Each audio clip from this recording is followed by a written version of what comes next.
नमस्कार। अब वक्त हो चला है इलेक्शन 50 का। बंगाल के वर्धमान में रैली को पीएम मोदी ने संबोधित किया।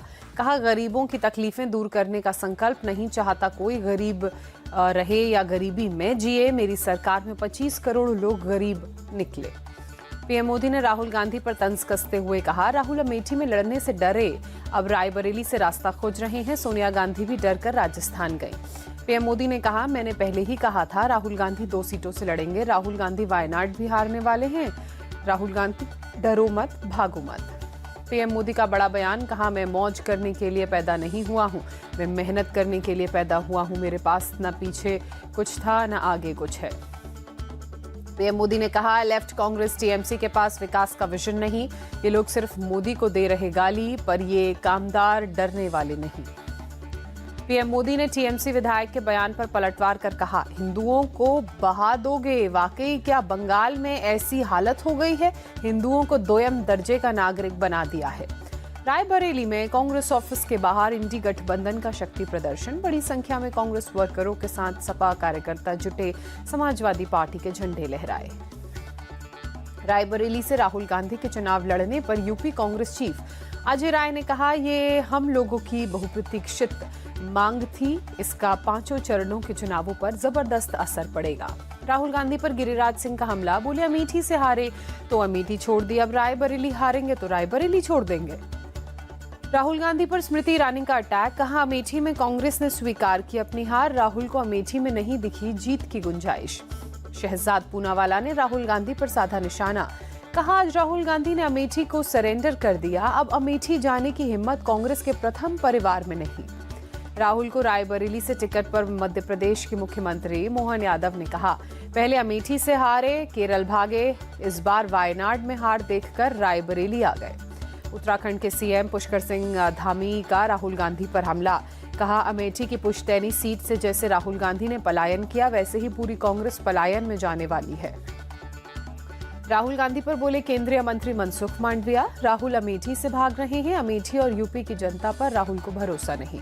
राहुल गांधी को लेकर बीजेपी नेता रविशंकर प्रसाद ने कहा, राहुल रायबरेली से लड़ना नहीं चाहते। थोपा गया होगा। जो व्यक्ति रोज प्रधानमंत्री को चुनौती दे रहा था, वो अपने पुराने प्रतियोगी से लड़ने में डरता है।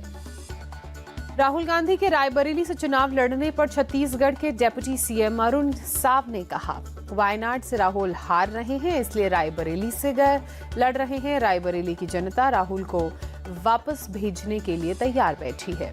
रायबरेली अमेठी में देर तक नामों के सस्पेंस पर मुख्तार अब्बास नकवी ने कहा, खोदा पहाड़ निकला पप्पू। पहले जनता ने कांग्रेस को थोक में वोट दिया, लेकिन उन्होंने जनता को च्युइंगम की तरह चबा के फेंक दिया।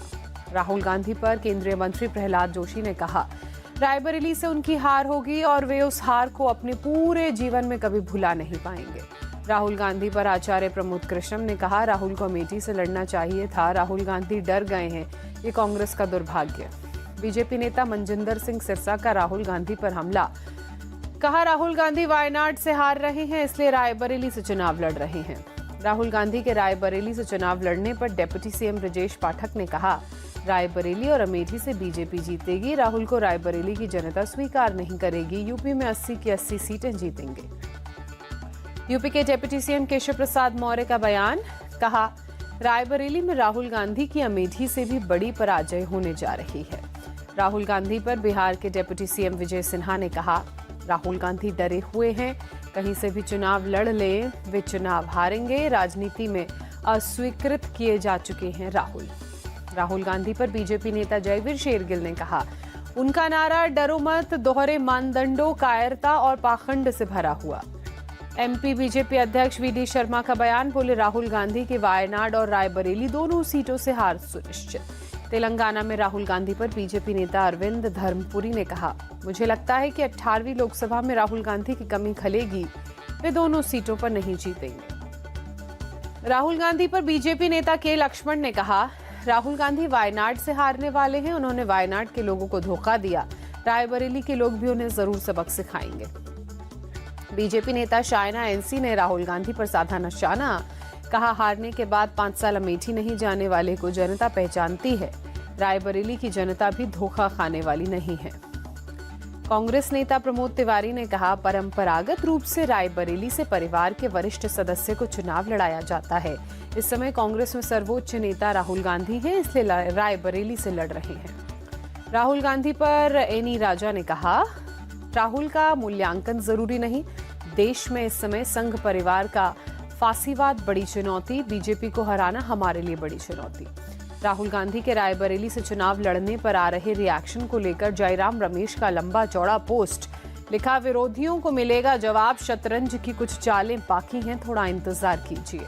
कांग्रेस ने एक्स पर पोस्ट की सोनिया गांधी की तस्वीर, लिखा, नमस्ते रायबरेली, कार्यकर्ताओं को हाथ जोड़कर अभिवादन करते दिखी सोनिया। अमेठी से कांग्रेस नेता केएल शर्मा को उम्मीदवार बनाया गया, जिस पर प्रियंका गांधी ने कहा, केएल शर्मा बहुत समय से अमेठी को संभाल रहे हैं, अमेठी के हर गांव हर गली को जानते हैं। अमेठी से कांग्रेस का टिकट मिलने पर केएल शर्मा ने कहा, कांग्रेस अध्यक्ष सोनिया मल्लिकार्जुन खड़गे, सोनिया गांधी, प्रियंका गांधी, राहुल गांधी का आभार। कड़ी मेहनत से लड़ूंगा चुनाव, राहुल गांधी मैदान से भागने वाले व्यक्ति नहीं। प्रियंका गांधी को कहीं से टिकट न मिलने पर अनुराग ठाकुर ने राहुल गांधी पर साधा निशाना, कहा, कहीं ना कहीं कांग्रेस पार्टी में कुछ ना कुछ चल रहा है। राजस्थान के पूर्व सीएम अशोक गहलोत का बयान, बोले, अमेठी और रायबरेली पर सोच समझकर फैसला किया है, दोनों सीटों पर कांग्रेस भारी बहुमत से जीतेगी। शिवसेना उद्धव गुट के नेता संजय राउत का बयान, बोले, इस बार स्मृति ईरानी लोकसभा नहीं जा रही हैं, केएल शर्मा जा रहे हैं। बीजेपी नेता रोहन गुप्ता का बयान, बोले, रायबरेली की जनता और कार्यकर्ताओं को प्रियंका गांधी के चुनाव लड़ने की थी उम्मीद, राहुल को अमेठी नहीं छोड़ना चाहिए था। यूपी सीएम योगी आदित्यनाथ ने पाकिस्तान को लेकर कहा, पाकिस्तान राहुल गांधी को प्रोजेक्ट करने की कोशिश कर रहा है, पाकिस्तान सरकार का पूर्व मंत्री राहुल गांधी का समर्थन कर रहा है। नामांकन से पहले दिल्ली के चांदनी चौक सीट से बीजेपी उम्मीदवार प्रवीण खंडेलवाल का रोड शो, केंद्रीय मंत्री पीयूष गोयल हुए शामिल। मुंबई नॉर्थ सेंट्रल से बीजेपी प्रत्याशी उज्जवल निकम सिद्धिविनायक मंदिर पहुंचे, दर्शन कर आशीर्वाद लिया। नामांकन से पहले उज्जवल निकम ने कहा, मैंने लोगों के दिलों में न्यायपालिका के लिए विश्वास पैदा किया, मैं राजनीति के लिए भी ऐसा ही करूंगा। बीजेपी नेता अग्निमित्रा पॉल खड़गपुर के राम मंदिर पहुंची, दर्शन कर रामलला का आशीर्वाद लिया। मेदिनीपुर से बीजेपी की प्रत्याशी है अग्निमित्रा पॉल। अमित शाह के एडिटेड वीडियो के मामले में जांच में आईएफएसओ का बड़ा खुलासा, एडिटेड वीडियो सबसे पहले तेलंगाना के आईपी एड्रेस से किया गया था पोस्ट। समाजवादी पार्टी ने फतेहपुर और कैसरगंज से उम्मीदवार घोषित किए, फतेहपुर से नरेश उत्तम पटेल और कैसरगंज से भगत राम मिश्रा को टिकट। रायबरेली में एसपी विधायक मनोज कुमार पांडे के बेटे राज पांडे बीजेपी में शामिल, डिप्टी सीएम ब्रजेश पाठक की मौजूदगी में ली सदस्यता। कांगड़ा लोकसभा सीट से कांग्रेस प्रत्याशी आनंद शर्मा का बयान, बोले, भाग्यशाली हूं कि कांग्रेस नेतृत्व ने कांगड़ा की जनता के बीच जाने का मौका दिया, ये चुनाव बहुत मायने रखते हैं। एमपी कांग्रेस चीफ जीतू पटवारी के विवादित बयान पर बीजेपी भड़की, जीतू पटवारी को काले झंडे दिखाए बीजेपी वर्कर्स ने। इमरती देवी पर जीतू पटवारी के बयान पर ज्योतिरादित्य सिंधिया ने कहा, ये महिलाओं के प्रति उनकी और कांग्रेस की मानसिकता को दर्शाता है, इसका जवाब प्रदेश की महिलाएं आने वाले दिनों में देंगी। इमरती देवी पर दिए बयान पर मध्य प्रदेश कांग्रेस अध्यक्ष जीतू पटवारी ने कहा, बयान को तोड़ मरोड़ कर पेश किया गया, वो मेरी बड़ी बहन जैसी हैं, किसी की भावनाओं को ठेस पहुंची हो तो मैं माफी मांगता हूं।